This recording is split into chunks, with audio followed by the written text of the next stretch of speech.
It's time to take a look at what's happening around Wyoming for Friday, October 11th. I'm Wendy Corr, bringing you headlines from the Cowboy State Daily newsroom, brought to you by the Cowboy State Daily Morning Show with Jake. From 6 a.m. to 10 a.m. Monday through Friday, Cowboy State Daily's Jake Nichols brings to life the latest news, weather, sports, and in-depth conversations that matter to you.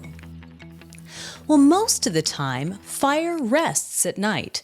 But not the Elk Fire burning in northern Wyoming, now at more than 76,000 acres with a perimeter of 225 miles. This fire has been a much different beast. That's what fire officials told a gathering of residents at a community meeting Wednesday evening.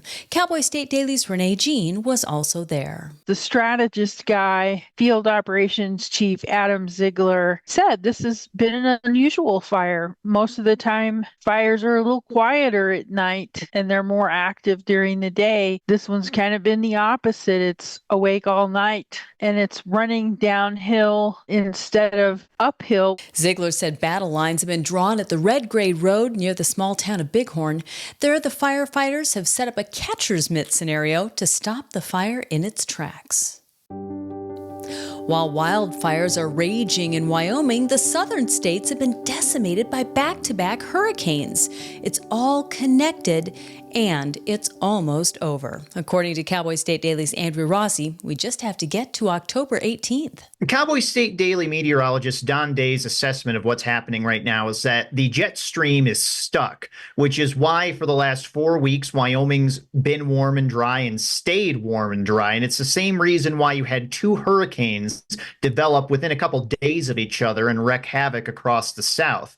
But what's happening is there's a change, a literal change in the winds. The jet stream is going to dip and it's going to bring cold temperatures. So this is the dam breaking. Based on Wyoming's historical climate data, warm weather usually ends by the third week of October. After Cheyenne's school board voted to stop using 8 of its elementary schools while rebuilding or expanding others, some parents want a revote. Cowboy State Daily's Claire McFarland explains that the massive rehaul would trigger the release of $83.4 million the Wyoming legislature has set aside to rebuild an elementary school and build another school. But it would result in potentially more students per classroom, which concerns some parents of students in Laramie County School District Number 1. Parents in the South Triad have been saying that their children are struggling to learn in these older buildings for several years. They've referenced a lack of air conditioning. They've referenced toilet flushing problems. Whereas other parents are saying, yeah, but is it worth shutting down? Everyone's saying, well, consider what you're going to lose. It is a dire balancing act. The Wyoming Schools Facilities Commission meets November 6th and 7th, at which time it will have the chance to approve the study to release the money for the district's rebuilds.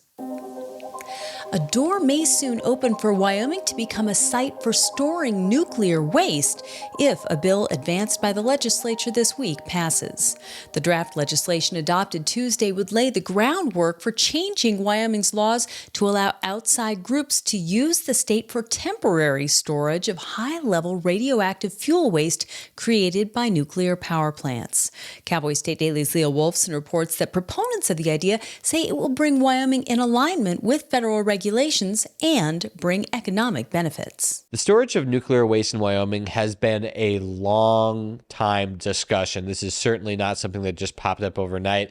It goes back at least all the way to the early 1990s. A lot of people believe that this is just opening a door for storing nuclear waste in the state. However, former House Speaker and Senate President Eli Bebout said it's a great economic opportunity for Wyoming and is a very safe opportunity at that. The legislation falls short of approving temporary storage in Wyoming, but provides more clarity for how Wyoming could consider storing nuclear waste if it wants to. Quick thinking helped avert a fresh wildfire catastrophe about 7 miles north of Sheridan off I-90. Jacob Williamson, a Wyoming Department of Transportation District 4 worker, spotted a plume of smoke as he was heading back to his office. Cowboy State Daily's Renee Jean reports that the first thing he did was to call 911 and report the fire. Then he joined the ranks of what locals are calling the hillbilly hotshots, regular folks who are helping to fight the devastating fires in northeast Wyoming. In true hillbilly hotshot farm, he jumped out with his shovel and got a fire extinguisher and started trying to beat back the fire, or at least slow it down until the firefighters could get there. The S&S construction folks decided they better go check on him, and they showed up with shovels, and a couple of rodeo kids saw them trying to put out the fire and turned back around to go and help. Williamson told Cowboy State Daily he was proud to become a member of the informal crews patrolling for fire, and that he thinks that's exactly what everybody needs to be doing right now, looking out for every ember and plume of smoke started by a stray spark. And now let's take a look at today's weather with Cowboy State Daily meteorologist Don Day. Well, as we wrap up the work week, we're going to wrap up the week weather-wise with really nothing to talk about other than it will be a little cooler today after a really warm day yesterday. Temperatures across the state today through the weekend will be a lot of 60s and 70s, nights 30s, lower 40s. Really very comfortable and pleasant conditions. Of course, we're going to continue with a lot of smoke and haze from regional fire activity, and that's something that's going to stick with us through the weekend. We're still looking at a dry forecast into the beginnings of next week, but we will notice next week will be a little bit cooler. This will be especially true for eastern Wyoming, and then about a week from today, the weather across Wyoming and the Rocky Mountain West will be a lot different. Probably going to be a lot colder by next Friday. Until then, more of the same. Have a great weekend, everybody. You can get Don's full forecast on the Cowboy State Daily website. I'll be back in just 20 seconds with more news. When we say community is the heart of Hilltop, we're talking about a team of bankers committed to improving the place we call home. A team that shows up every day to help businesses thrive and gives back to our neighbors through time, attention, and service. We're inspired by the way our bankers give back because that's one of the many qualities that makes us truly a community bank. Hilltop Bank, member FDIC, equal housing lender. A 26-year-old man accused of killing and dismembering two motorcyclists with his truck in August 2023 while he was high on meth pleaded not guilty on Thursday. Jonathan Cervantes attended his arraignment Thursday afternoon in Goshen County District Court. Cowboy State Daily's Claire McFarland reports that Cervantes had eluded the charges against him for nearly a year for a crime in which the victims died so violently it traumatized even the first responders. The affidavits generally tend to be more polite and understated because agents know that they'll be read or referenced in court. But even the court affidavit said that they were catastrophically dismembered. Cervantes faces 2 counts of aggravated vehicle homicide and 1 of felony meth possession. If convicted on all charges, he could spend 47 years in prison. Losing her beloved English Bull Terrier Jester in a beaver trap in February hit Becky Barber of Afton hard, but she decided to channel her sadness and her anger over Jester's death towards something positive. She told Outdoors reporter Mark Hines that she's now working with a trainer who uses rattlesnakes to train other dogs to avoid traps in the Wyoming outdoors. She helped put together this training program to train dogs to avoid traps in the wild. She found this guy who for years has been training dogs to avoid rattlesnakes. They start applying negative association. They'll use electronic collars. He took the bait scents that trappers are using and then got the dogs acclimated to those scents. And then he started applying that negative association, negative reinforcement. And apparently it worked. The trainer said that as far as he knows, no one else in the industry has ever done this kind of training with traps.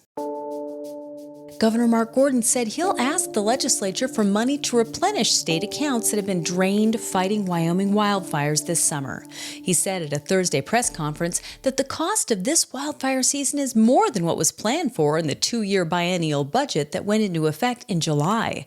That's according to politics reporter Leo Wolfson. The state has spent all of its $39 million budget that was appropriated for fighting forest fires over a 2-year period. There's just no way of kind of putting in words how cataclysmic these fires have been for Wyoming. Governor Gordon said he's going to reach out to the legislature for more money to fight fires potentially next summer and beyond. Gordon does have permission to pull up to $20 million from the state's rainy day fund, which he said he's been doing since draining the suppression account. And when Wyomingites step outside shortly after sunset over the next few days and look west, the brightest object in the sky could be the green comet, which has passed the sun and is making its closest approach to Earth this week. And Cowboy State Daily's Andrew Rossi reports that the next time it could come around and be seen on Earth again could be in 70,000 years. Or maybe never. So the comet, whose name I will not attempt to pronounce, is going to be making its closest approach to Earth around October 12th and 13th. So Wyomingites who want to see it will want to go outside about 30 minutes after sunset and look towards the west. It has a 70,000-year orbital period, so it'll never again be seen by humanity. And it's possible it may never be seen again because the sun could have hurtled this thing straight out of the solar system and into the infinite void of space. Wyomingites will want binoculars or a telescope for the best view, but the green comet will be visible to the naked eye for the next few days. It could even shine brighter than our nearest planetary neighbors and be one of the brightest comets in the last decade. And that's today's news. For a deeper dive into the people and issues that affect Wyoming, check out The Roundup, conversations with the most interesting people in the Cowboy State. A new episode drops tomorrow when I have a conversation with authors from Cowboy State Daily's American West series. You can find the link on our website, on our YouTube channel, and wherever you get your podcasts. And of course, you'll find it in our free daily email newsletter. Thanks for tuning in. I'm Wendy Corr for Cowboy State Daily.